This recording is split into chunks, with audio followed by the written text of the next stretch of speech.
Good evening. My name is Kevin Cook. I'm Shawnee County Commissioner for the 2nd District, serving this year, 2020, as the chair of JEDO. This is the May 13th, 2020 meeting for JEDO. Madam Clerk, if we could start with our first item of business, the roll call. Commissioner Rippon. Here. Commissioner Cook. Here. Commissioner Mays. Here. Mayor De La Isa. Here. Deputy Mayor Emerson. Here. Council members Padilla, Here. Lesser, Here. Hiller, Here. Valdivia Alcala, Here. Ortiz,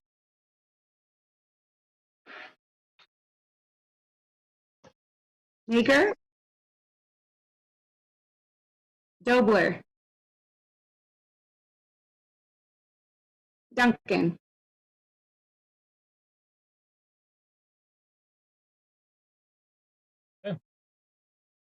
Hopefully you can all hear me well. If you can't, just let me know and we can speak up just a little bit.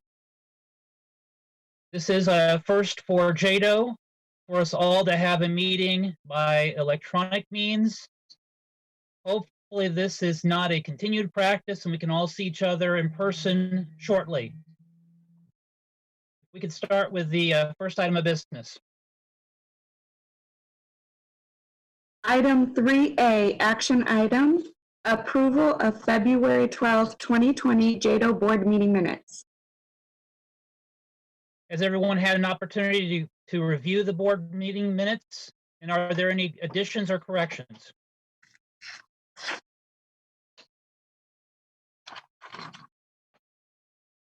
Seeing none, is there a motion to approve the minutes? I'll move to approve. Motion made by Commissioner Rippon. Is there a second? Second by the Mayor De La Isla. If we could just have a roll, it'll probably roll call, although more tedious would be the best. Commissioner Rippon, Yes. Commissioner Cook, Yes. Commissioner Mays, Yes. Mayor De La Isla, Yes. Deputy Mayor Emerson, Yes. Councilmember Padilla, Yes. Councilmember Lesser. Yes. Show that it passes. Our next item of business. Item 3B, approval of April 1st, 2020 JEDO board meeting minutes. Are there any additions or corrections to the April 1st JEDO meeting minutes? Seeing none, is there a motion to approve? So moved. Motion to approve by Mayor De La Isla. Is there a second? Second. Second made by Commissioner Mays. Roll call vote, please. Commissioner Rippon, Yes. Commissioner Cook, Yes. Commissioner Mays, Yes. Mayor De La Isla, Mayor Yes. Oh, I'm sorry. Deputy Mayor Emerson, Councilmember Yes. Councilmember Padilla, Yes. Councilmember Lesser. Yes. I would note that Councilmember Duncan has joined us, as well as Councilmember Dobler are now present. So just noting that for the record. Our next item. Item 3C, action item, approval of 2019 JEDO Auditor's Report.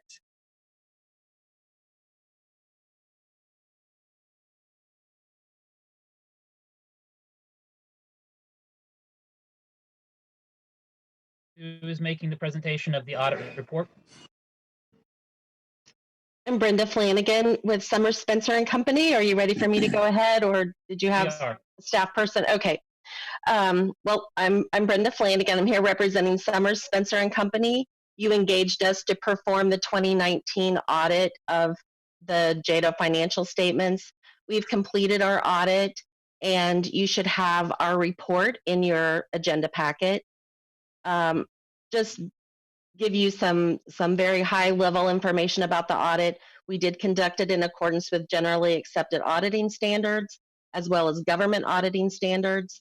Our responsibility as auditors is to express an opinion on the financial statements, but they're your financial statements. As stated in our report, we believe that the financial statements are fairly stated in all material respects in accordance with generally accepted accounting principles. So I can go through them, or since you've had a chance to see them in your packet, I thought maybe I'd just ask for any questions. Are there any questions for Brenda regarding the 2019 audit?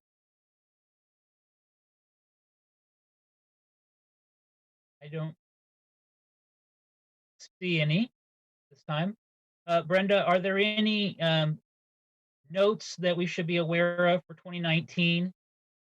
The most significant note in the financial statements is just the disclosure of the economic development program itself. There's, in addition to the financial statements, there's also a letter that summarizes the audit and gives you a little bit more information. It's also included in your packet. There was one adjustment that was proposed and was posted to the financial statements, and you also have a copy of that. And then finally, are there any negative notations in the audit report or any items of concern noted in the audit report? No, there were no internal control issues that were identified during the audit. Are there any other questions that anyone may have for Brenda? Seeing none, is there a motion to approve the 2019 JEDO Auditor's Report? So moved. Motion made by Mayor De La Isla. Is there a second? Second. Second by Commissioner Rippon. Madam Clerk, if we could have a roll call vote. Commissioner approval. Rippon, Yes. Commissioner Cook, Yes. Commissioner Mays, Yes. Mayor De La Isla, Yes. Deputy Mayor Emerson, Yes. Councilmember Padilla, Yes. Councilmember Lesser. Yes. Our next item of business. Item 3D, action item, approval of project bond. Okay. Good evening. So at the February 12th JEDO meeting, the incentive funding for Project Bond, a local manufacturing company looking to expand in Shawnee County, was approved. The total approved incentive of up to $433,500 is based upon their capital investment of $5 million and their addition of 75 new jobs over the next 5 years. With an average wage of $45,000 annually plus benefits. The investment will result in an economic impact of $208 million over 10 years. All of these incentives, of course, are performance-based and will be paid out as earned. And I'd like to take a quick second to note that you'll notice 2 blanks on the contract inside your packet because we did not have those numbers at the time of the packet submission. The first one is going to be located on page 3. And it will show that Project Bond had 84 full-time employees as of December 27th, 2019. And then on page 6, the termination floor, which will be set at 59 full-time employees for Project Bond. So with your approval of the contract agreement in your packet this evening, we're excited to announce that Project Bond is Topeka Foundry. And given our virtual platform, we've had to do things a little differently. So we have a pre-recorded statement prepared by Angela Ayala, the controller for Topeka Foundry. And so we'd like to play that for you. And then also I will note that Angela has taken time this evening to dial in. So if you have any questions, I believe she's on here. So feel free to ask away.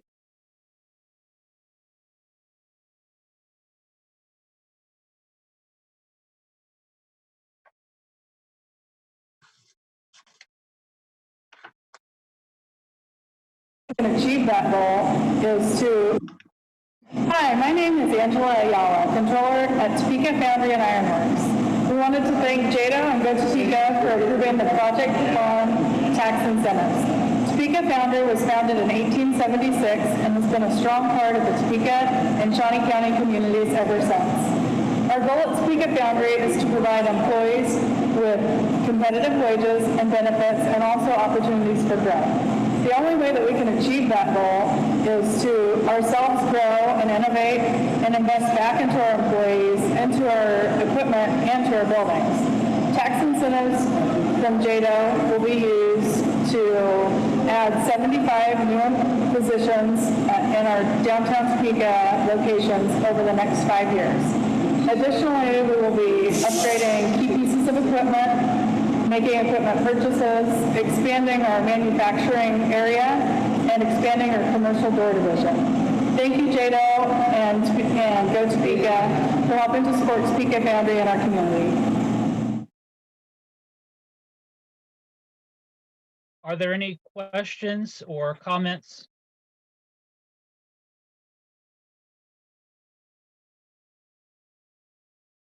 Only comment I'll say is just wonderful to see this happening in our community right now. It's always great to have good news. We're so grateful, so grateful. And with that, I'll make a motion. Sorry, you're making a motion to approve? Yes, sir. Is there a second on that? Second. Note a motion made by the Mayor Del Isla, second by Commissioner Rippon. Our roll call vote, please. Commissioner Rippon, Yes. Commissioner Cook, Yes. Commissioner Mays, Yes. Mayor De La Isla, Yes. Deputy Mayor Emerson, Yes. Councilmember Padilla, Yes. Councilmember Lesser. Yes.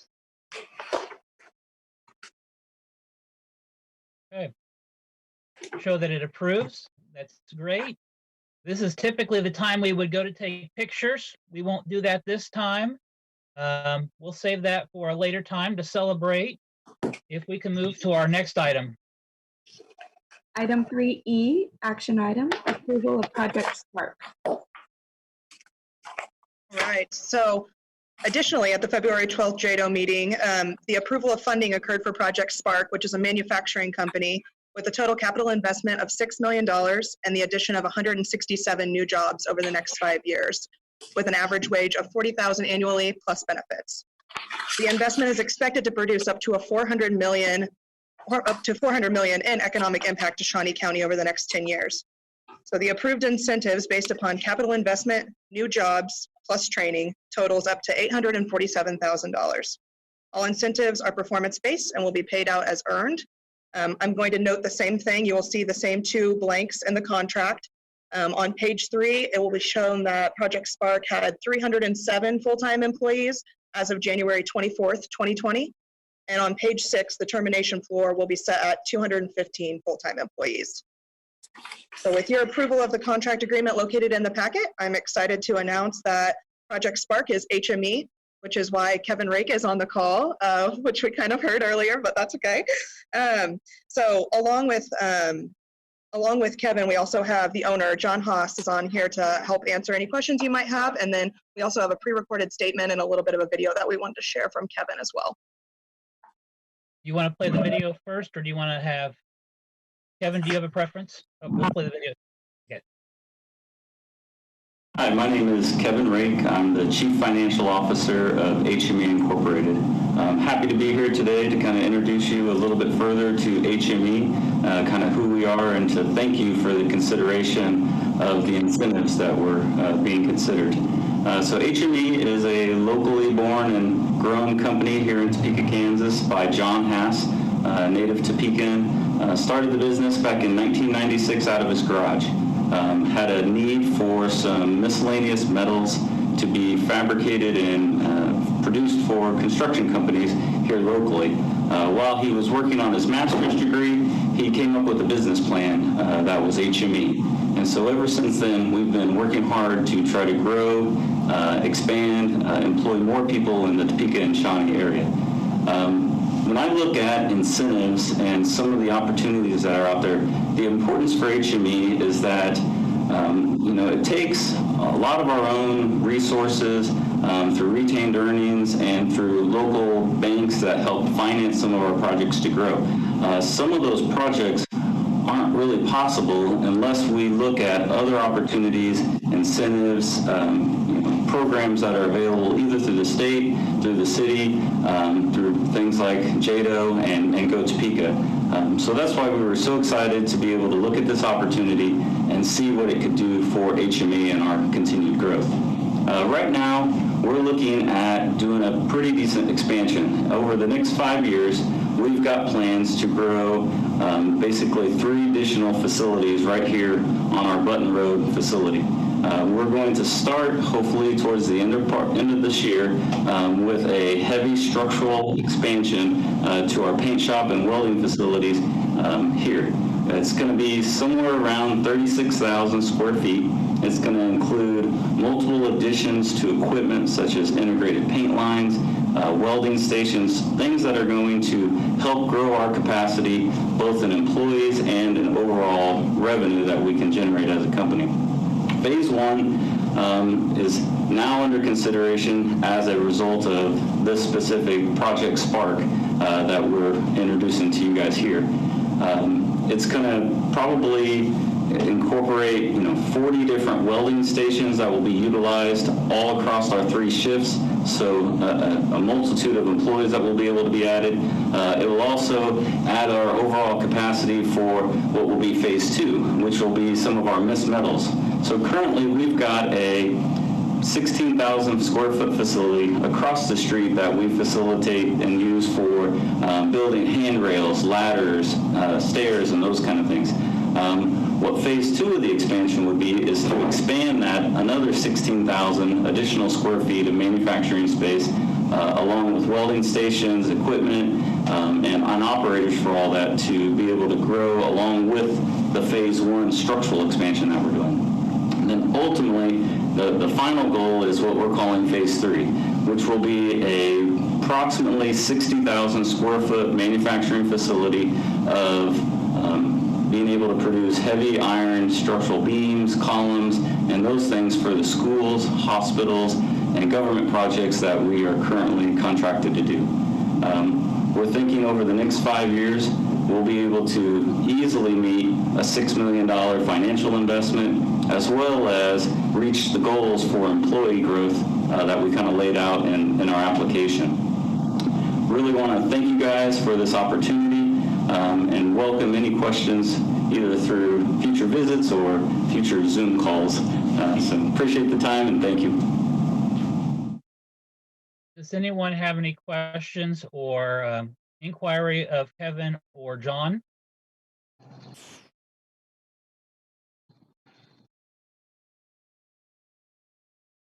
Kevin, John, do you have anything additional that you want to add to the for the JEDO board or to talk about HME?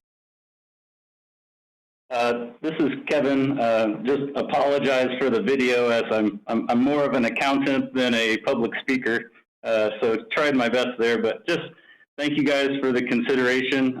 We've partnered with the Kansas Department of Commerce, with Shawnee County, and now happy to try to partner with JEDO in this consideration. It really does make a big difference in our plans and our opportunities. So sincerely appreciate the opportunity. This is John Hass here, and just really want to thank you guys for all the support, and we're really looking forward to expanding. And one of the exciting things that for me, I've grown up here in North Topeka. I've been here all my life. That I really feel proud of being able to create jobs and see my kids grow up with it, and all the kids that have gone to local schools that maybe go to K-State or KU and come back here as engineers and estimators, and then out on the shop floor, seeing all the great kids that we've helped to develop, and we really do have a great community, and we're excited to be able to put skilled jobs out there where we're producing real products and building stuff that we can be proud of. I mean, it's pretty exciting when we go drive by a high school that we did all the steel on, or a big airplane hangar or something like that. So the support of the community has really been fantastic, and we like being involved with everything that we can is in helping develop people. We've got a training program with Washburn Tech that's just kicking off for the erection side. Just kind of a great note, we're building stuff all over the country. So really appreciate everything you guys are doing for us. I appreciate that this started here in Topeka, has continued to grow here in Topeka, and that the Topeka tax dollars are going to help encourage growth and expand. This is exactly what we were hoping for when we designed JEDO. This is exactly the purpose of JEDO. And so it's very good to see that this is happening here in this community. And so with that, is there a motion to approve the Project Spark? I'd like to make a motion to approve, and while I got Johnny on the, it's Johnny to me, on the line, you know, I just want to say congratulations. And, you know, this is a guy that started a company. I remember running around with him when he lived over there by Soldier Creek, and I'd go across the street to the Briar Boys. And you know, this guy started this thing. He didn't come from, he started this on his own, you know, and at ground zero. And, you know, we have a lot of the other companies that get a lot of publicity, but I can't tell you how many people that I know that families he supports through his company and the investment he's made in North Topeka. And Johnny, I would be remiss not to another North Topeka guy to tell you thank you and congratulations on everything you've done. It's been a pleasure to watch it start and grow, and I wish my dad was around here to see where it went from where you started to where you're at. So congratulations, my friend. Thank you. Appreciate that. Is there a second on the motion? Second. Sure. Noting the motion made by Councilmember Lesser, second by Councilmember Padilla, we could have a roll call vote. Commissioner Rippon, Yes. Commissioner Cook, Yes. Commissioner Mays, Yes. Mayor De La Isla, Yes. Deputy Mayor Emerson, Yes. Councilmember Padilla, Yes. and Councilmember Lesser. Yes.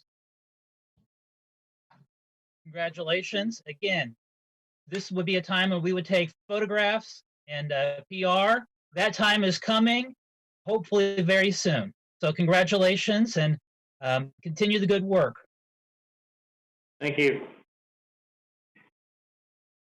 Madam Clerk, our next item.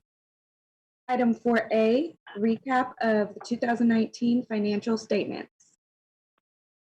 Betty? Yes, good evening. My name is Betty Greiner. I am the Director of Administrative Services for Shawnee County, and this year I am the Treasurer for the JEDO Finance Committee. The JEDO Chair has asked me to share some sales tax comparison information with you. Trying to share my screen here, and I'm not succeeding. Okay, here we go. I've prepared just a simple comparison here, starting with the sales tax receipts that both the city and the county receive. Then we reduce that or we subtract the economic development that goes to Topeka each month. We also subtract any expenses like the audit expense. That takes us down to our distributable income, and that is what is distributed out to the city and the county based on the interlocal agreement. So what I have here is I have a column for 2019 and a column for 2018 so that we can compare the 2 years. You'll see that for the 2019 year, we received a total sales tax receipts of $17,058,937. We subtract the $5 million that goes to JEDO, to Topeka, and then the audit fees. So we had distributable income of $12,000,000 $53,133. If you compare that to 2018, you will see that our sales tax came in at $25,780 more than 2018. So a very slim increase. In fact, it's a 0.15%, which is in another way of saying that is it's one sixth of 1%. So a very small increase. The amount that goes to Topeka for the economic development is, of course, a fixed amount each year. So the percentage that actually went to the different entities, to the city and the county, was actually 0.21% over the prior year. So basically pretty steady from one year to the next. I also looked at what we've received so far this year. There is a 2-month delay from the time the sales tax is actually received to the time that we receive it from the state. So we have just received January and February's sales tax so far this year. So in comparing them to last year for January and February, you will see that this year we received $2,635,260. That is $148,536 over what we received last year. And that equates to about a 6% increase. So for those 2 months, we had a nice increase. When you subtract the Go Topeka amount, and as I said before, that is a fixed amount. So then we had $1,801,927 to distribute to the city and county. And so since the Go Topeka amount is a fixed amount, then that leaves all of the increase to go to the city and the county. So that increase of what was distributed was almost 9% increase over the prior year. Now, of course, I don't have the information that you really want, which is what's going to happen. I did look to see what KDOR had prepared or what they had reported, and they are reporting for their state retail sales tax for the month of March. They're reporting that increased 1.64% over the prior March. Now, April, they're reporting that it decreased 8.16% from the prior April. Now, that is on the statewide basis. It'll be interesting to see how that relates to just our region. But at this point in time, that's all the information I have for March and April. Can I answer any questions? Betty, if we could start, as by contract, the $5 million collected from the sales tax automatically first goes to Go Topeka, correct? Yes, that comes out first before the distributions are made to the city and county. And so the city and the county will be the ones that are affected by any decrease or increase in the sales tax received, correct? Yes, that's correct. And we won't know, again, the impact because there's a lag between today's date and when it was actually accounted for. Yes. So January's sales taxes that's collected during the month of January, we receive at the end of March. So at the end of May, we will receive March's and so forth. When we were making the projections for the total amount generated from the sales tax over the life of the tax, how did we go about doing that? We estimated a 1% increase per year in sales tax. So we were very conservative, and that'll be over a 15-year period. So I truly believe that over the 15-year period, that will level out, and we should still be on track for what we estimated, because there's some years that you'll have a very big increase, others you'll have a very small or a negative, and small increase or a decrease. But we used a 1% increase per year. So at this point, there probably is not a reason to have crisis, red alarm bells ringing for the city or county projects based on our economic downturn that we've had just recently.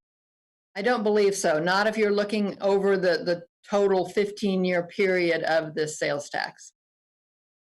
Are there any questions that any members would have for Betty? Mayor Del Isola. Not so much a question. I just wanted to make sure that I publicly acknowledge Betty. I've had the privilege of being part of the incident command team under the county in the last few weeks. And I've had the pleasure of meeting Ms. Greiner and watching her work, and she's phenomenal. So just wanted to thank you guys for selecting such a wonderful individual. Thank you. Any other questions? Thank you very much, Betty.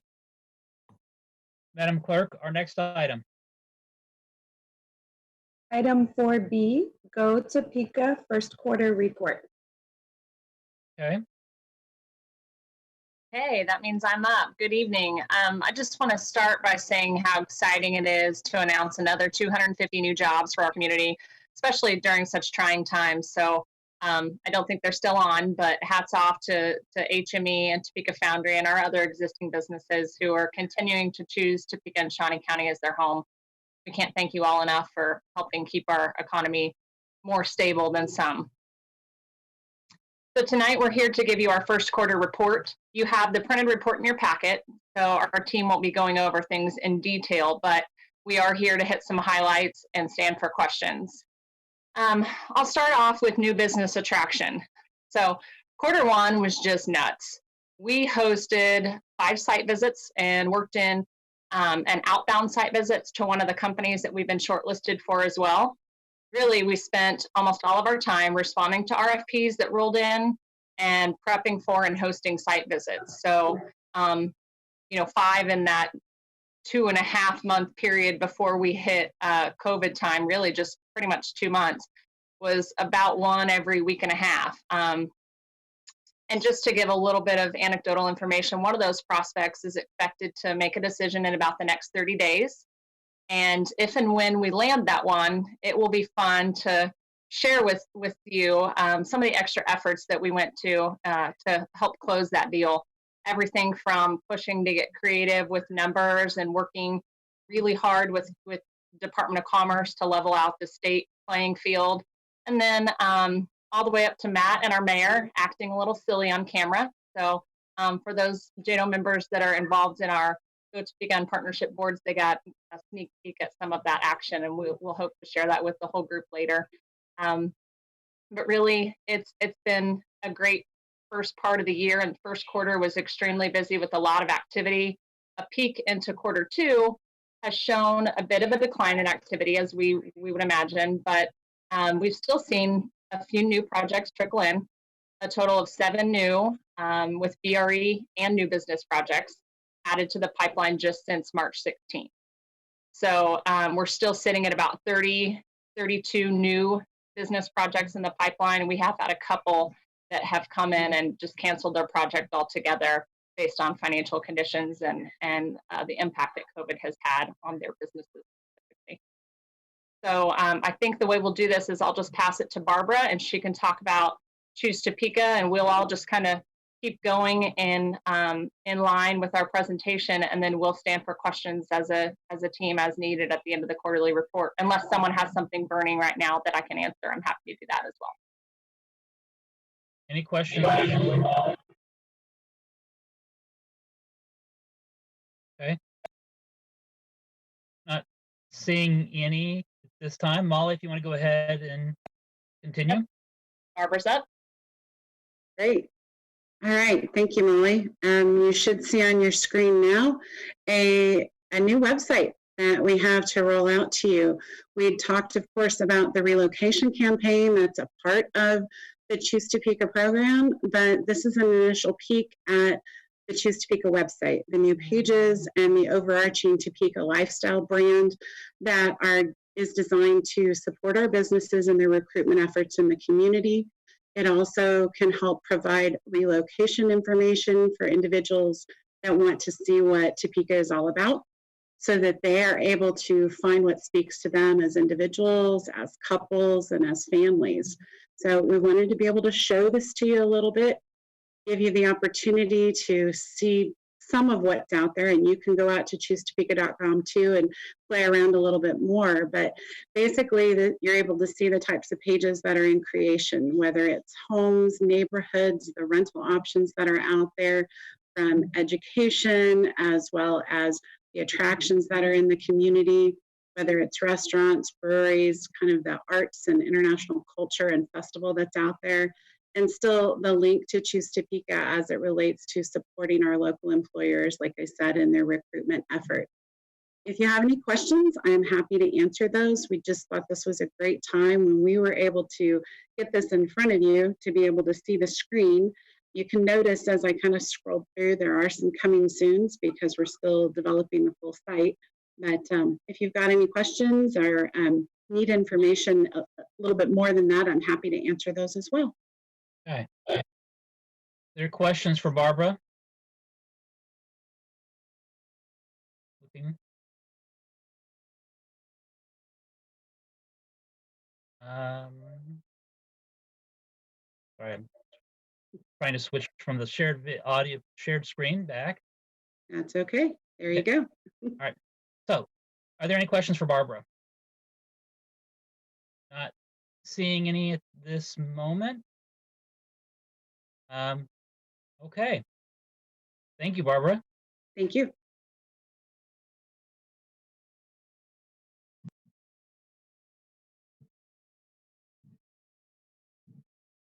Good evening, everyone. This is Glenda.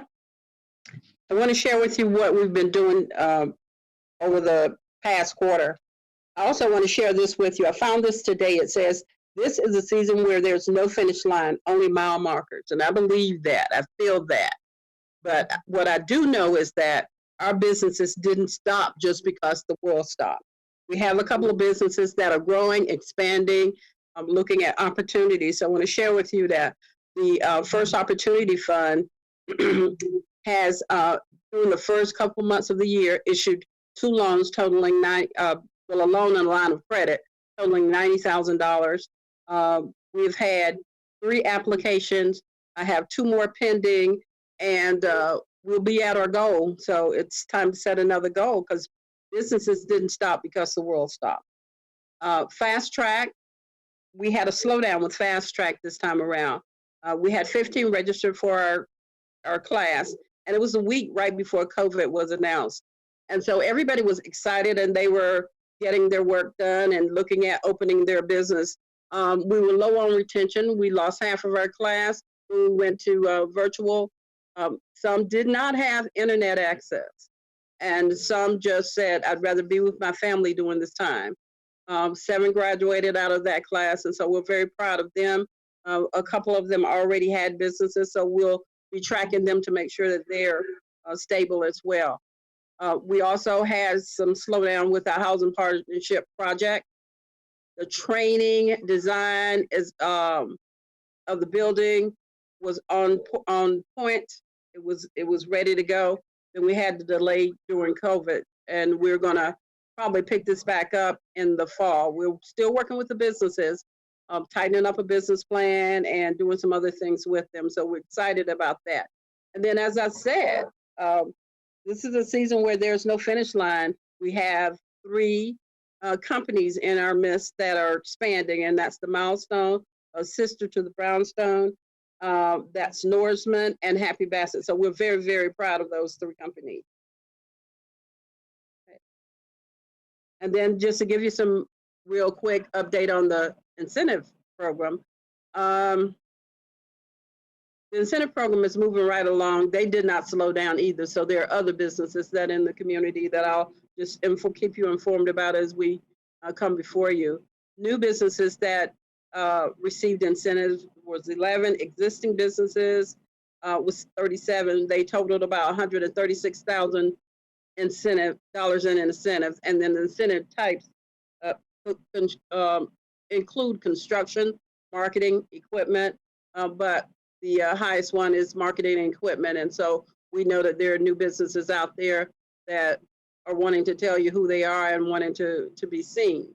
So it's up to us to support them and help them through. When we looked at jobs impacted, there were 36 full-time jobs and 44 part-time jobs, totaling 80. So we are still moving on. The community has not totally stopped. We are still doing things that make an impact on our community. So thank you. I stand for questions. Are there any questions for Glenda? Linda, I just want to take a moment and thank you for all the work that you've been doing with small businesses and making sure that the small businesses are able to weather through this economic crisis. And thank you for being there to maybe even just be a helpful, friendly voice on the line for small businesses. Thank you, sir. Appreciate it. Are there any other questions or comments for Glenda? Seeing none. Who's up next?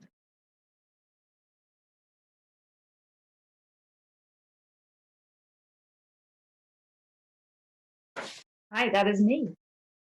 How are you? Great.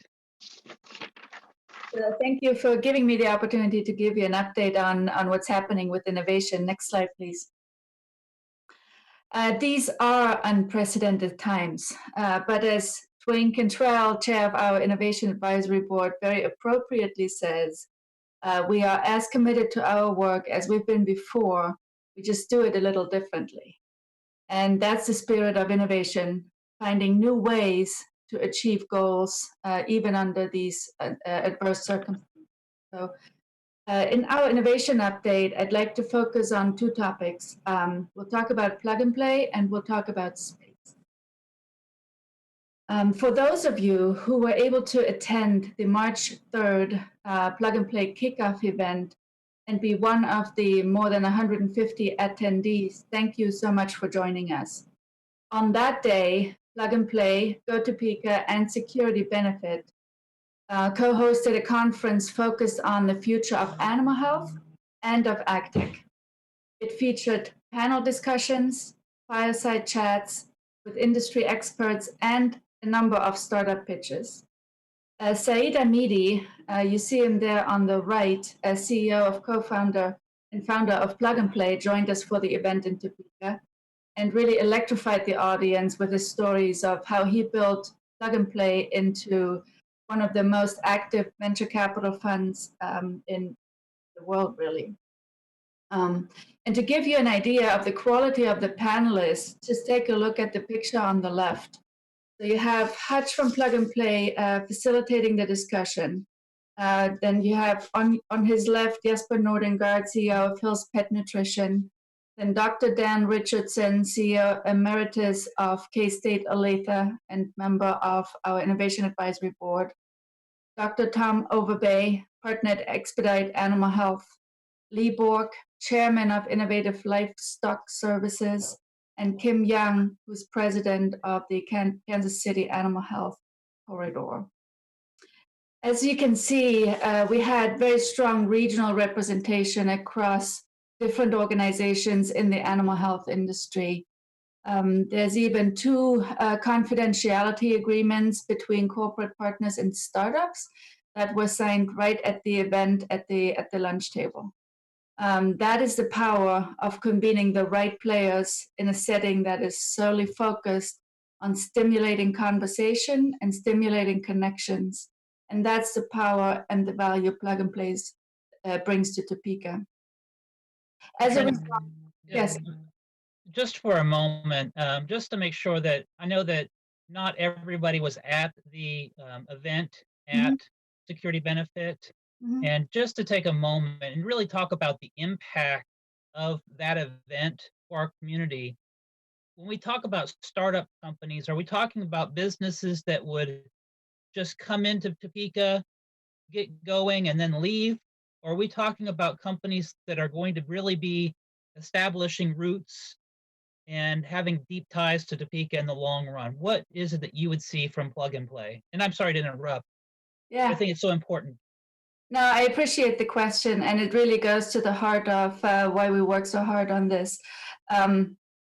So Plug and Play's impact on Topeka is going to be manifold, but first and foremost, we are working hard to attract those bioscience-related companies that want to hopefully find a footprint in Topeka, because we are so conveniently located in the animal health corridor. And that is something that Topeka has not been able to take advantage of fully in the past.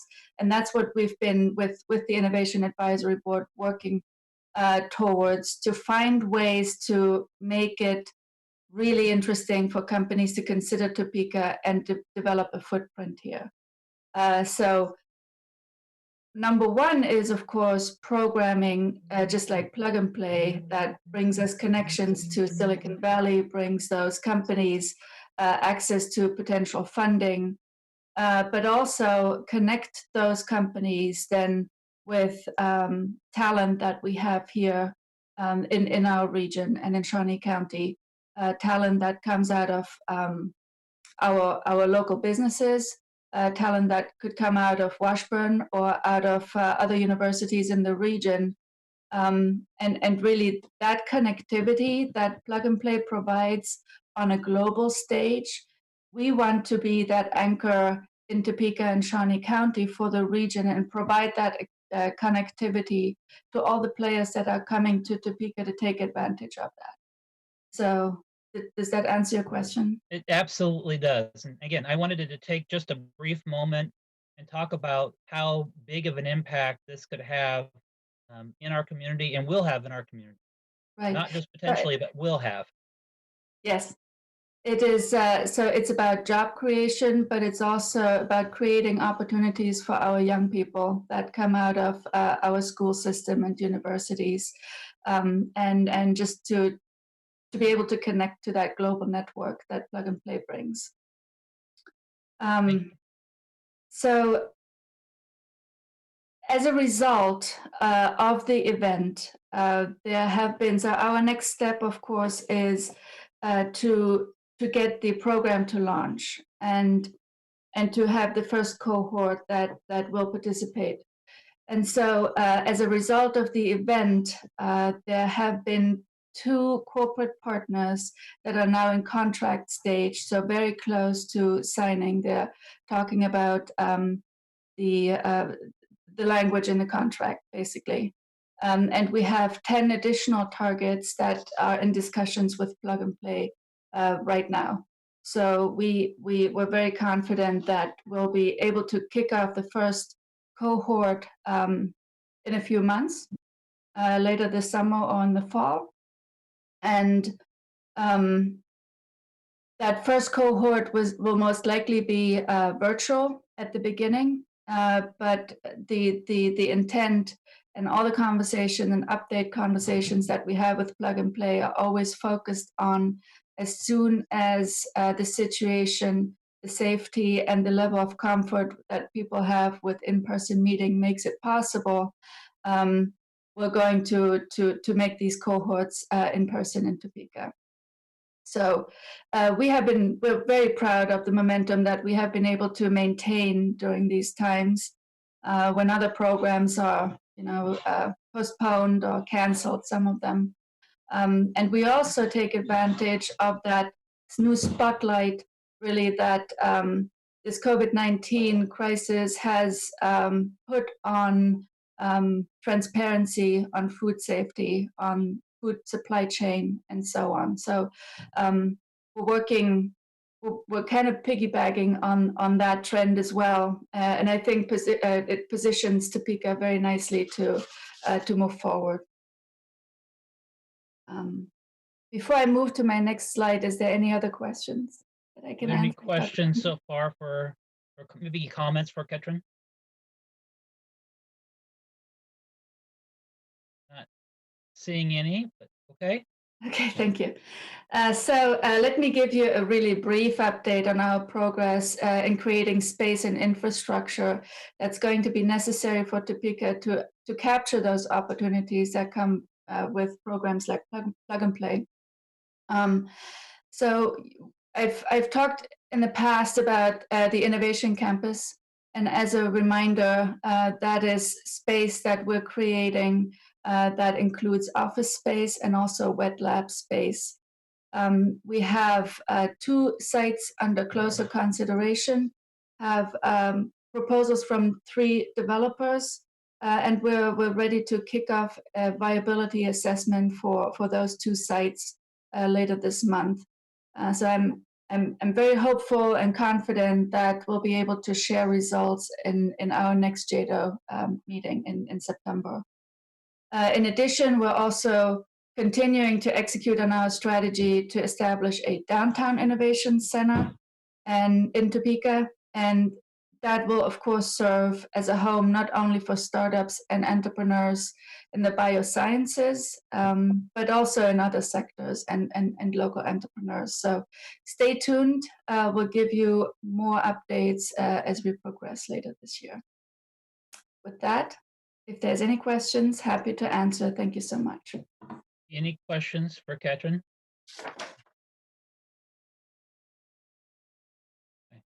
Again, thank you for all the work with Plug and Play. This is some really innovative and cutting edge stuff, and really glad, just looking forward to seeing what comes out of it. So thank you. Agreed. Thank you. Molly, you're up next. I'll just wrap us up with a few quick comments. I forgot to mention one of the projects that is really couldn't have come at a better time in Walmart. And so they are going to be moving dirt any day now, and the real estate portion of the deal has been closed. And the GC is Whiting Turner out of Kansas City.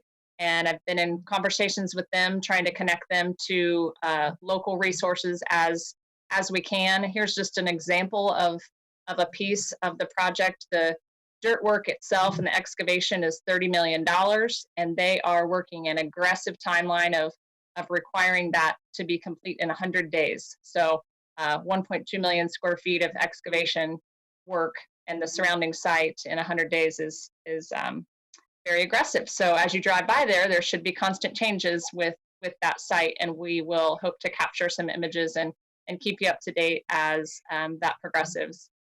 But another piece of it is as contractors come in from outside of the area and are staying in hotels and spending outside dollars in our community, hopefully that will give us an added boost as well. And that's really all I had to close out the quarterly report, and would stand for any questions, or if anyone wants to bring any of the other team members back up to ask something, we can do that. Otherwise, we can move on as needed. Are there any questions for the quarterly report?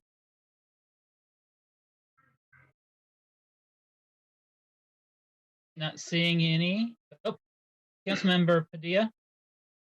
Yeah, I don't know if it's appropriate at this point in the meeting, but I had a conversation earlier today, and then I had a communication with Barbara Stapleton responding to a letter that was sent out about SOTO and NETO. Now, I'd like to kind of bring that up, but I don't know if this is the appropriate time to do that. I think Molly or Barbara, would either of you be able to respond as a first quarter update on how the NOTO and SATO programs are working? Sure, I'm happy to do that. So with SOTO and NETO, based upon the average use and data that we had been able to compile from the Metro for the 2020 first quarter, both the Metro and Go Topeka project that with the budgeted funds for NETO Phase 2 and direction of all the workforce barrier support funds that you all approved in December for work or transportation needs, both of the pilots should be able to finish out all of 2020 for both routes. We looked at the first quarter ridership and the average monthly costs specifically to JEDO for both SOTO and NETO. is right at $3,300. And so with the 2020 allocations that were funded by JEDO, we projected that the months of service would be 12 full months in 2020 for SOTO as well as NETO, the 50-50 match. Is that what, is that kind of the question that you maybe had, Councilmember Padilla, or were there other questions that you had as well? Well, yes, that's part of the question. So basically, the programs will continue through the end of the year with Correct. the current funding. Mm-hmm. Any projections or thoughts about extending it beyond 2020? That would be a question really for you all as JEDO voting members. We had implemented both of these as pilots and have had phases for each of them. SOTO began in 2018 with its phase 1 of the pilot, and then NETO began the subsequent year in 2019 with its phase 1 of its pilot. So SOTO's funding with those additional workforce barrier support funds have allowed it to remain in the funding model for phase 2 of the pilot, but it was not ever designed to be a sustainable long-term program beyond those pilot years. We do, however, have the conversations with employers that with both SOTO and NETO in the future, an employer can indicate that it's been beneficial to them. They can pursue ride to work options specifically with Capital City Taxi directly, or possibly with van pooling options that may work best for their staff dynamics. It has been designed so that there's that flexibility, and it can be offered long-term if they choose to do that. Employers can choose to continue into an agreement after the pilot phases out if they wanted to, and can have an established transportation program within their own organizations. Is that kind of what you're thinking? Because while there may be guidance that may change, and if we receive that from JEDO, we're happy to look at those alternatives. Right now, it's always been pilots for both SOTO and NETO. Councilmember Padilla, we had designated at the first meeting to take on a topic at each upcoming JEDO meeting. This was supposed to be a discussion of housing. Obviously, with the COVID virus and everything, we have on our discussion to defer action on a presentation on housing, just because we don't know what the impact is going to look like. And I had hoped to maybe defer that to September's meeting, but along with that discussion at September, while I don't want to make it overly long, it may be appropriate to have a discussion at the September meeting of the transportation routes, so that we would then be prepared to have any adjustments to the budget, which was typically taken up in our December meeting for the 2021 budget. And just to double check, Molly and Matt, the budget is usually, we take that up in the December meeting for approval. That's we correct. We actually like to, I've just been itching to show my face. We actually like to do the first draft in September, so that we're not doing a fire drill in December. So first draft in September, and then another final approval and draft in December. So would it be appropriate if we have a discussion of transportation in September, looking specifically at our budgets and those two programs, those two routes, or any other routes? Mr. Chair, Yes. thank you for that, Kevin. Yeah, I would appreciate that, because I do think that that's still a topic that I think JEDO needs to discuss a little bit more about the extension of that program, or if it's something that we want to continue and support it. And it would give appropriate time for everyone to kind of sit and visit about it. And I think, it just comes to my mind again with the excitement that we have about Walmart being on the fast track. That's still yet another opportunity for employment. And my question is always do we have the workforce available, and do they have the transportation available so that we can provide a regular, reliable workforce to these companies that are coming in? Because I want to make sure that we're making those steps if we can to support that. And so I would appreciate having that discussion. And September is fine. It doesn't have to be today, but I'm glad that you brought that up as an option. Molly, what I would like to see, or Barbara, is the employers that are utilizing the initiative, not just Mars and Home Depot, but also Frito-Lay, Goodyear, having a discussion from the employers that are using it and whether they're willing to subsidize the program or not, what their commitment to the partnership is. I think that will weigh heavily in our discussions on our budget. And also maybe even having a discussion from the Capital City Taxi and the Topeka Metro, since there are partners in monitoring and implementing the transportation. Yes, we can do that. Is there anybody outside, and I'm sure the public also would want to weigh in and have comments as to how it has affected them or how it's impacted them? Are there any other persons that would need to be added to that discussion that anyone could think of at this time? Obviously, we can add more as we get closer too. Yeah, I mean, there's some users in the north, in the Netto, in Reesers, and in Smuckers as well. So we could just reach out to all the participating organizations and see who would be willing to participate in that discussion. I think, we talk about a public-private partnership, and we need to have the public here with the private for that discussion so that we have that full participation. Yes, we can do that. Definitely. Thank you. Okay. Madam Clerk, could you note that as an item then would be added for our September meeting under discussion? Will be transportation initiative and funding in the 2021 budget. And Jim, do you want that added as a motion now? Or do I just add it as chair? Just add it as chair.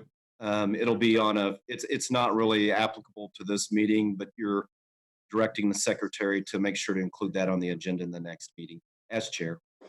Okay. So noted. Are there any other questions regarding our first quarter report? Thank you, Councilmember Padilla, for bringing that up. I think this is good. I've also had those discussions with the individuals that are using it, as well as the individuals that are benefiting from it.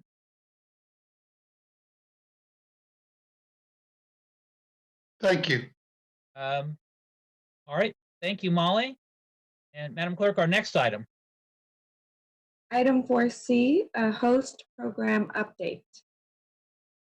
Councilmember Emerson, I know that I kind of threw you into the hot seat at the last meeting with host, and I know that you've been working closely with everybody over at Go Topeka for this, but do you want to just kind of touch on, or Molly, who's going to pick up on this?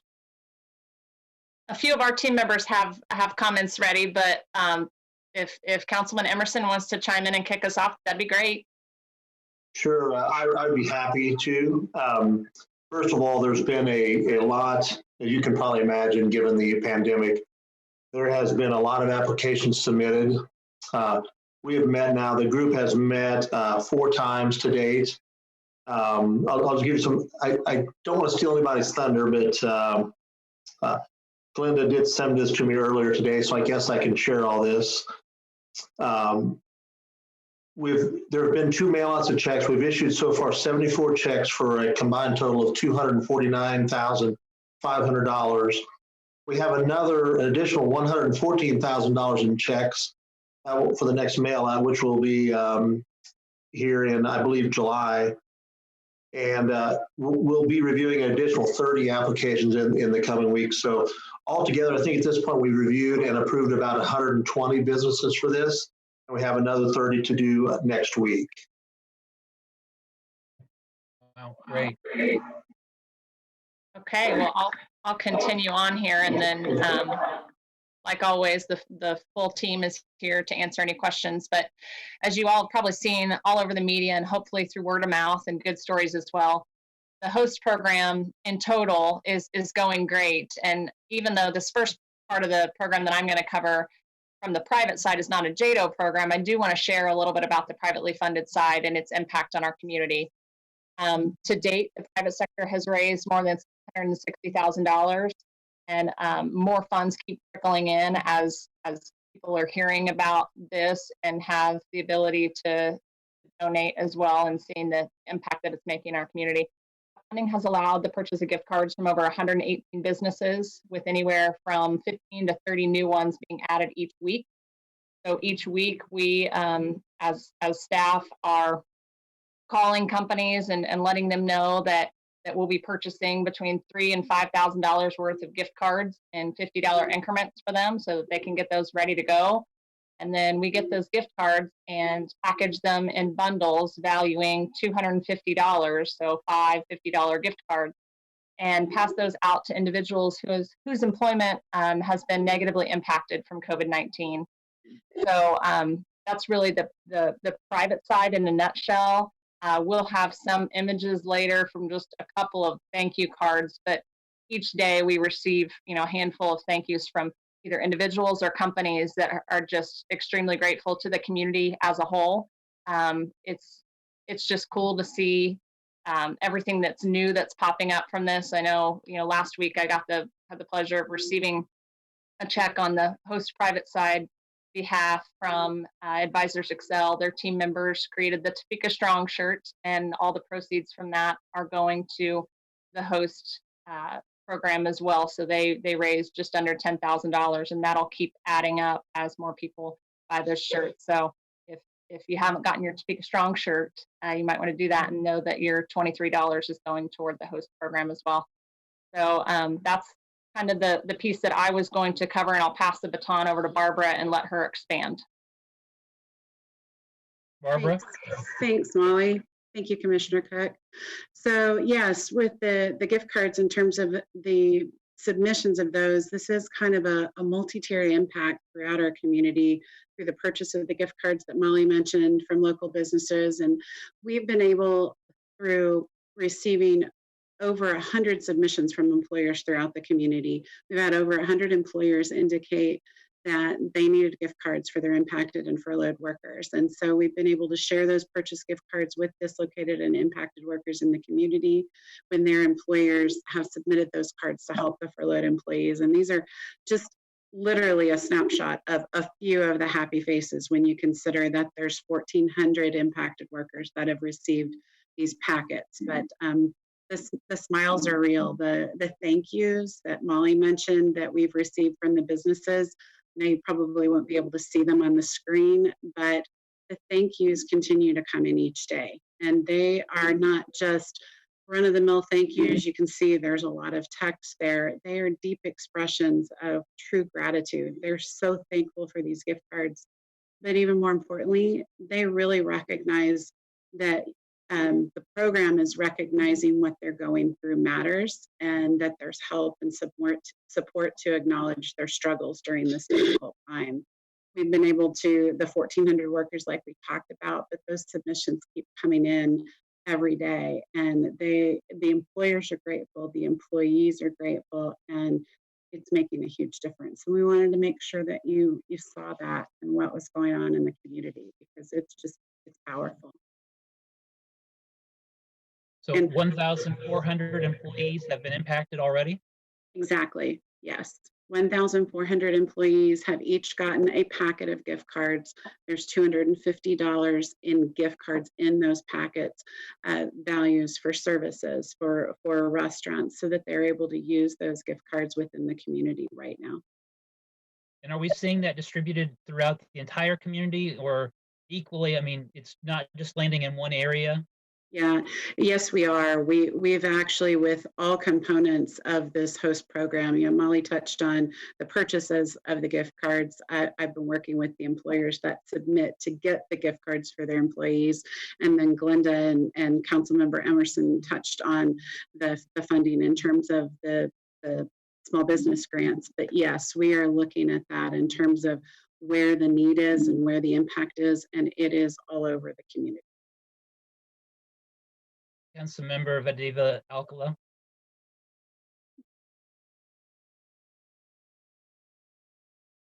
Thank you. Commissioner, I'm wondering if not the individuals that it goes to, but the businesses where the gift cards, the bulk of gift cards have been purchased, if those are going to be somewhere where we can view them and where the public may be able to view them for transparency, and it is their tax dollars that are being used for this. So that was a question for this side of the host program. So for the gift card purchases, that's actually not public dollars that's being used to purchase those cards. That's the donations. Oh, you're right. I'm sorry. Yeah. So, and then next, actually, we have Glenda that's going to finish out the program and talk about the JEDO funded piece. So maybe Glenda can offer some info, and that will help fill in some of the questions too. But nevertheless, will this information be available? You're right. I forgot it was private dollars, but is there information available anyway? I know that Pizza Parlor in my district was able to benefit from the program, and they all bought $3,000. I think it was $2,000 or $3,000 in gift cards from Pizza Parlor, and obviously Eric Dinkel was very, glad for that. But even us as JEDO members, are we going to be able to see what businesses y'all were able to get the cards from? Yeah, we have been publishing a media release each week that shows the week's purchases, so we can just combine all those in one and share that with you. Yeah, that way it's easier to see in one list. We can do that. That would be wonderful. Thank you, Molly. No problem. Any other questions for Barbara, Glenda, Molly on host? So let me do the host relief part. Yes. Let me just tell you that this has been, Matt said the other day that it's sort of like PTSD, some of it. It has been eye-opening, tear-jerking, and I've been so excited to be able to deliver this program to the community. I have two quotes I want to share with you. I shared yesterday, but one of the quotes say, "Thank you, thank you, thank you." I can't think of any bigger words that covers how grateful we are. This helps us catch up on so many bills. Knowing that we are not so far behind, we can now look forward to a better recovery. And this is what makes Topeka great. The second one is, we want to give you a special thanks. Your gift helped us pay a month's rent. Thank you so much for your generosity.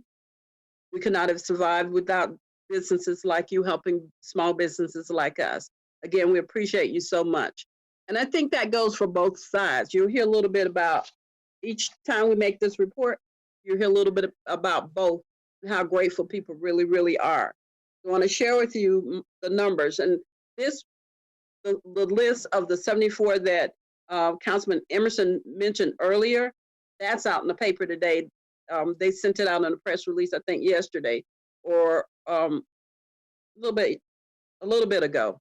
You should be able to see who received grants, at least for the 74. We haven't listed the others. So I just want to share that we've had to date 140 applicants. Those are small businesses.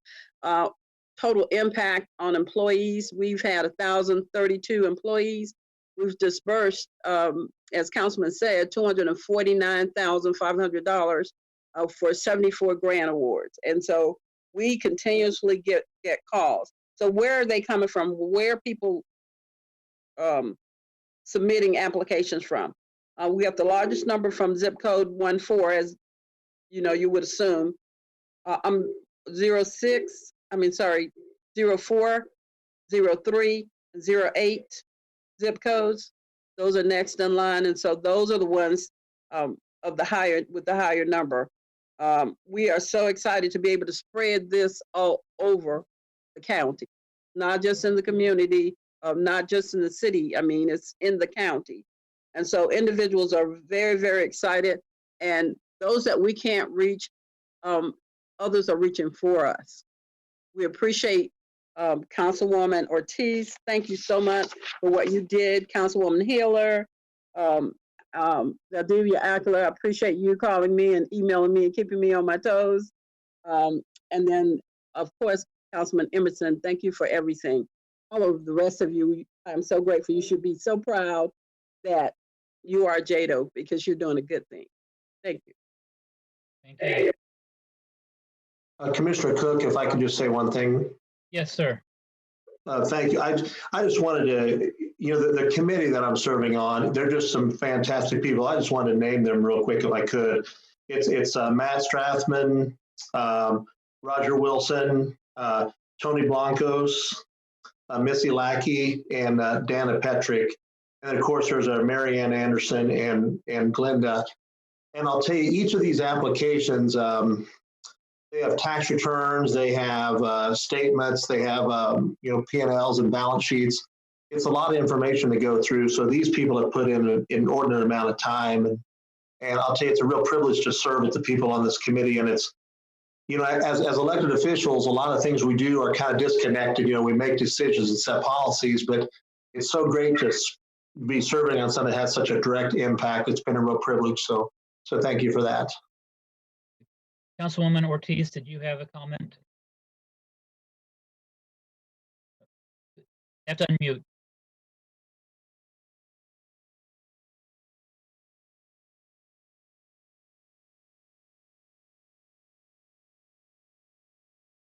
We'll wait for you just a moment. I think we've lost your video. There you are. Can you hear me now? We can. Thank you. Thank you, Kevin. I just want to say this was very awesome. I kind of jumped on board with Glenda and them after I started receiving tons of calls. And even today, people cannot believe that this is happening and that they've received checks for their businesses and that Topeka cares. So I think this has been a huge impact. But I do want to say this. I heard Glenda reading off the zip codes. And I just want to say something that we need to all remember. And I think that's great that she did that. I can't give this money away. We are having a hard time putting this. I know that I've been keeping track and I've been going back, and it's unbelievable because some of the people don't even believe that this is real and they won't fill out the paperwork. And then when some of my people start getting checks and they start hearing about it and the buzz start going around, okay, I'll get to it. So I'm not going to get caught up in that because I know the work and the people that I have notified in my district. Because like I said, we can't even give this money out. And that's really, really sad.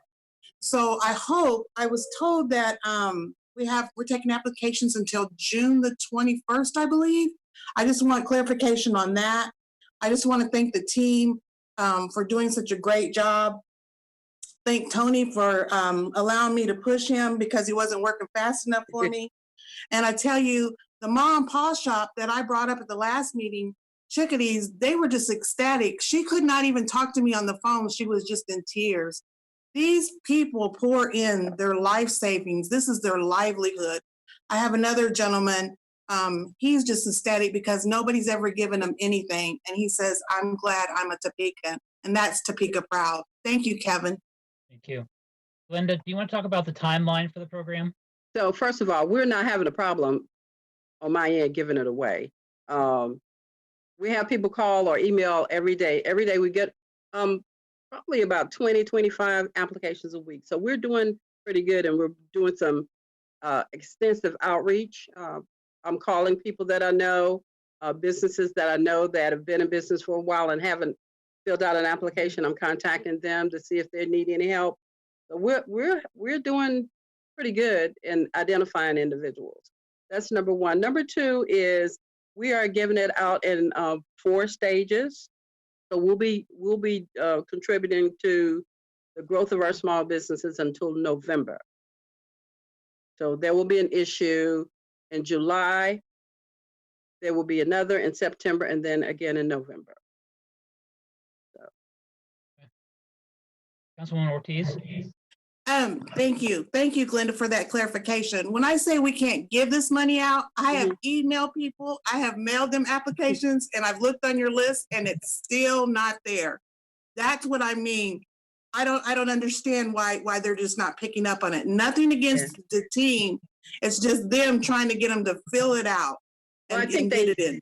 Yeah, I think that a lot of them are getting a little scared when we say they need help with, they need to send some financials in. And so we have someone that can help them pull their financials. But to me, I've had 5 individuals that I'm just like, just get the application in. That's what I mean. We can't even give this away. Nothing against the team. You're doing a superb job. And I think we did this right. Thank you, Kevin. Thank you. Matt, you have the comment. Yeah, Councilwoman Ortiz brings up an excellent point. This is so unique and so unusual that business owners, whether it's on the public side or the private side, it's almost too good to be true. And they feel like that there's going to be some strings attached. And quite frankly, the history of the organization that I'm a part of hasn't always been reached out to different parts of the community. And so it's just almost too good to be true. And it's a rebuilding of trust, and also just it's almost too good to be true. I can't afford to pay this back, and we've been running into some of that, and so which just further tells us that we have work to do with gaining trust in the entire community. May I, Mr. Chair? Yes. I'll just ask a question, Glenda and Matt. I would assume you're keeping some track of the type of businesses that are receiving and whether they're minority owned or women owned. Yes. Okay, I'd be interested in seeing that. I have all kinds of information. I have too much information. I can share that with you. We don't ask race though, Councilman. We don't ask for a race, but I could identify the businesses that I know that we're taking care of. Okay, I understand. Yes. Councilwoman Hiller. Thank you, Commissioner Cook. I just wanted to weigh in a little bit. Information about the site. Your audio is coming in and out. It is? Let me try and get closer. Is this better? Yes. Okay. I appreciate your adding the information about the cycles. I think when we step back, small businesses are strong. They are proud. This program was promoted as one for recovery. And so if people are wondering whether this is the time to continue or change, I have great respect and regard for folks that are thinking this through right now and are wanting to go it on their own if they can. And so the pacing of the program to have the disbursements in May and then July, and then I know you got some feedback early on of people saying, I don't need it right now, but I might. How long will you be there? It would help even if you, and you're also reserving funds for each of those rounds. So it's not like you're going to run out, right? Right. So that if there's actually a deadline date for those September and November rounds, it might be helpful to put that out. Again, I hold those businesses in really high regard. It also gives us all some time to assure businesses that we run into along the way, tell them about the program and let them know that it's still available. So just wanted to balance that a little bit. I think it's a good thing. I certainly will. I want to thank the mayor too. She had a hand in making sure that we stretch this money long enough so that it will help those individuals as they came to the table asking for support. So thank you, Mayor. Appreciate it. Thank you all. Madam Clerk, our next item.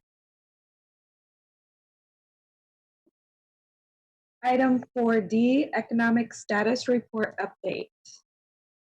I know, Freddie, we have you online.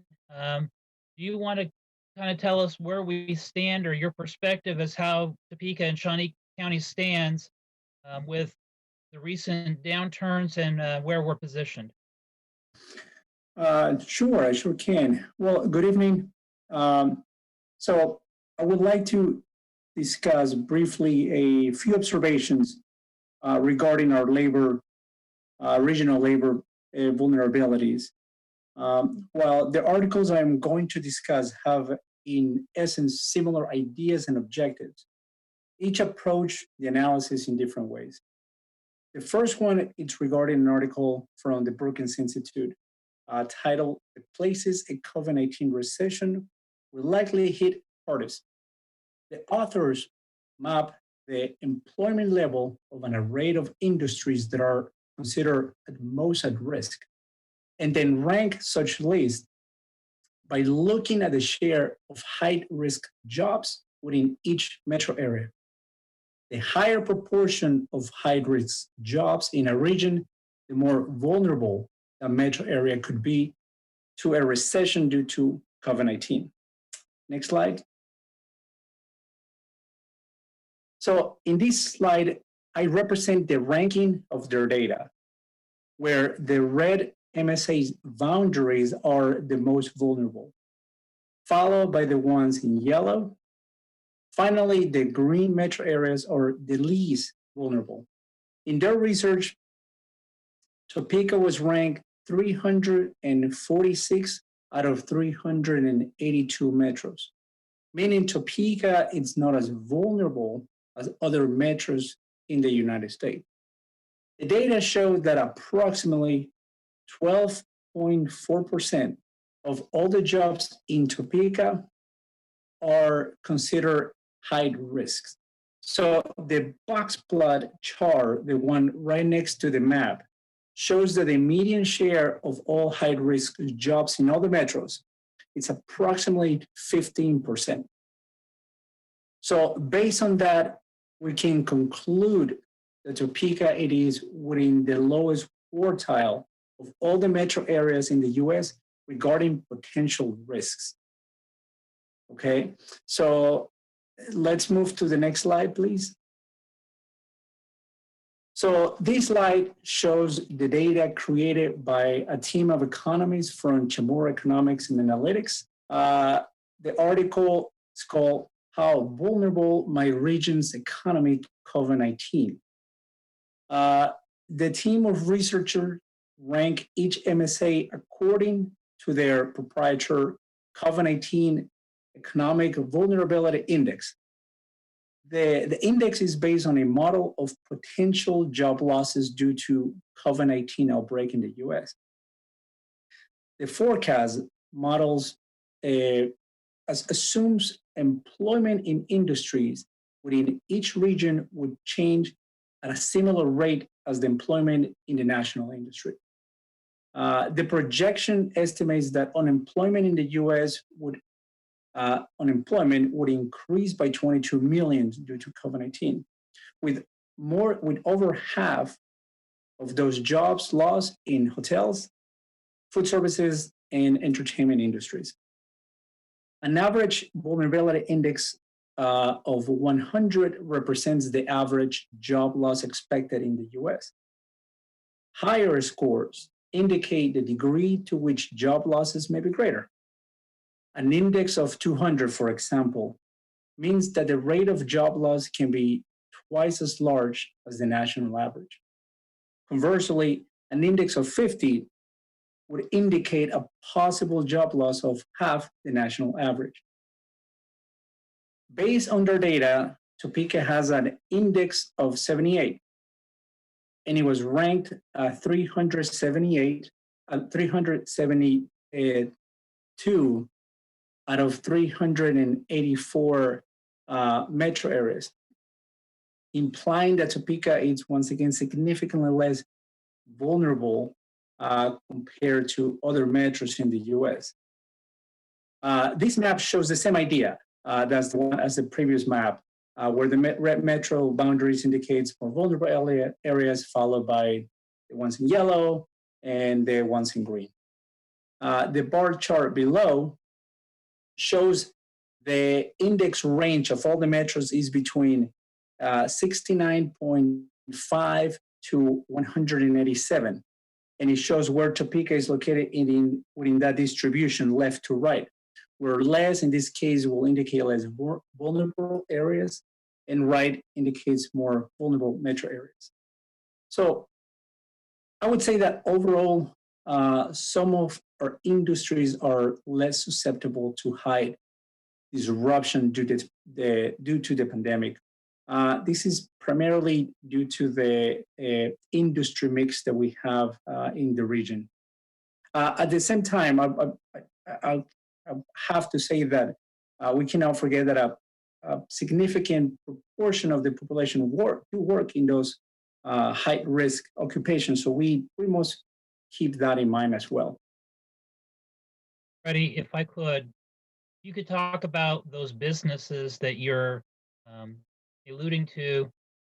What businesses specifically are we looking at that make Topeka different than other areas that may be at more risk?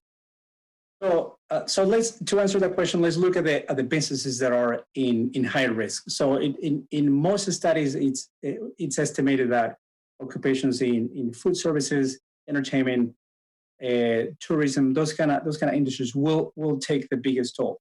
So, when we look at our labor market, proportionally, we have a relatively small proportion of those jobs. And in this case, other manufacturing types, such as, let's say, food manufacturing, logistic distribution, transportation businesses, those tend to do or are expected to do better compared to those other industries. So the fact that we have are proportionally speaking industries that are less vulnerable, and once again I mentioned those food manufacturing, transportation, some business occupations where most workers can work remotely, put us in a better position. So if we would be a location with high density tourism, then these would affect us a little bit more. Again, not making a negative, but if we were a high tourist area with a main attraction, we would be more at risk than we are today with where we're at, with distribution, manufacturing. Yes. So in this case, due to the industry mix that we have, I think that we are.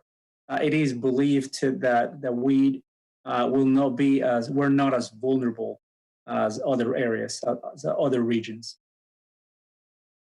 Does anybody have any questions for Freddie?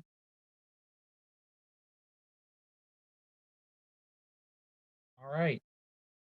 Thank you very much. I'd asked for that.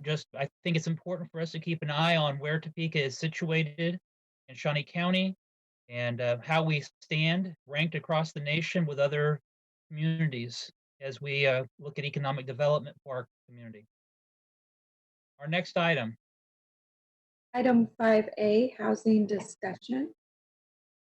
Again, this was an item that we had added at the last regular JEDO meeting for discussion of housing. Things have changed fairly substantially since our meeting in February. And I don't know that anyone could have predicted exactly that we would be looking at having a Zoom meeting in February, but here we are in May. It would be my motion as the chair to defer action on this discussion until our September meeting so that we can look at that housing. I think that as we are positioned in the economy, as we are looking at being more stable than other areas, housing will be a very key discussion, and we are going to need to have a discussion of housing for Topeka and Shawnee County in order to fill all of the jobs that we are creating. So it would be my motion to defer action. I don't know that it's necessarily needed, but I would want to take a motion. Is there a second? Mayor Del Isla, thank you for popping back. Been here the whole time, my friend. All right. Motion made by Commissioner Cook, second by Mayor Del Isla. A vote, please. Commissioner Rippon. Yes. Commissioner Cook. Yes. Commissioner Mays. Yes. Mayor De La Isla. Yes. Deputy Mayor Emerson, Yes. Councilmember Padilla, Yes. Councilmember Lesser. Yes. Great. Our next item. Item 6, public comment. We do have a public comment tonight. Mark, do we have Mr. Ahrens present? Yes, I'm present. Thank you for giving me the opportunity to speak with you about workforce transportation in Topeka. My name is Anton Ahrens, and I'm a member of Topeka JUMP. JUMP members are concerned about workforce transportation in Topeka. 2.5 years ago, JUMP met with Topeka Metro Director to advocate for public transportation to living wage jobs in the South Topeka corridor. Out of that discussion, SOTO was born. Since we could not meet with you in person tonight, we emailed you a list of people who signed their support for long-term continuation of SOTO Netto programs. JUMP sent this email Saturday afternoon. There are 1,262 people who signed. All 1,262 want to see SOTO and Netto continue. All 1,262 support their sales tax dollars going to SOTO and Netto. Long term, we don't know what the future will hold since we're in the midst of the pandemic, but there are things that we do know for certain. We know that once the pandemic is over, people will be anxious to get back to work. We know that after missing weeks of paychecks, people will need better paying jobs. People who earn higher wages have money left to spend in our local economy. JUMP supports transportation that gets citizens to living wage jobs. This is a very simple thing. Funding SOTO and Netto long-term is essential for the workforce in Topeka and for helping our economy recover from the pandemic. We can't afford to let these programs die. We implore JEDO to hold Go Topeka accountable to fund SOTO with $40,000 this year, something they were instructed to do in December 2019 JEDO meeting. After a long discussion about SOTO, Molly Howey said, quote, Go Topeka would be supportive of continuing our portion of the funding, end quote. We learned from Topeka Metro this year and in an April 27th email from Barbara Stapleton stating, quote, the Netto pilot can be sustained to the end of 2020 and SOTO through the end of March 2020. Well, now tonight we hear from Barbara Stapleton that SOTO funding is in fact secure through all of 2020. What a relief. We're so happy to hear that the September JEDO meeting will address long-term funding for SOTO and Netto, also urging Go Topeka to gather stakeholders together to address the customer needs and company commitment to supporting these programs is essential. We know that there are no contracts that hold the companies liable to pay their share, even though we have been suggesting for the past year that Go Topeka make such contracts. Has Go Topeka even discussed the SOTO program with Walmart before they create hundreds of additional jobs for Topeka? Well, as Commissioner Cook noted, this is a public-private partnership. JUMP knows that without public money, this program is likely to collapse. Go Topeka needs to address what caused Mars and Home Depot to drop out of SOTO last year, which resulted in a loss of 400 rides per month. Each ride represents a person who will need to find another way to get to work. Through April, SOTO has provided an average of 700 rides per month. People need rides to work now. When the pandemic is over, people will still need rides to work. We implore you to direct Go Topeka to keep SOTO and Netto in the budget long term and to continue SOTO in this year. Workforce transportation with sustained JEDO funding is essential to economic development. We provide millions of dollars of incentives to large companies to make Topeka their home and employ Topekans. Yet we locate these companies outside our public transit network. $100,000 is not a lot to spend to provide 20,000 rides to work, a core part of economic development. Thank you for Commissioner Cook and Councilman Padilla for supporting the continuation of these essential programs. I stand for questions. Are there any questions for Mr. Ahrens? Councilmember Valdivia Alcala. It's always hard finding the unmute. Not so much a question as a comment. I too am glad to know that the funding is available for NATO and SOTO for the rest of the year.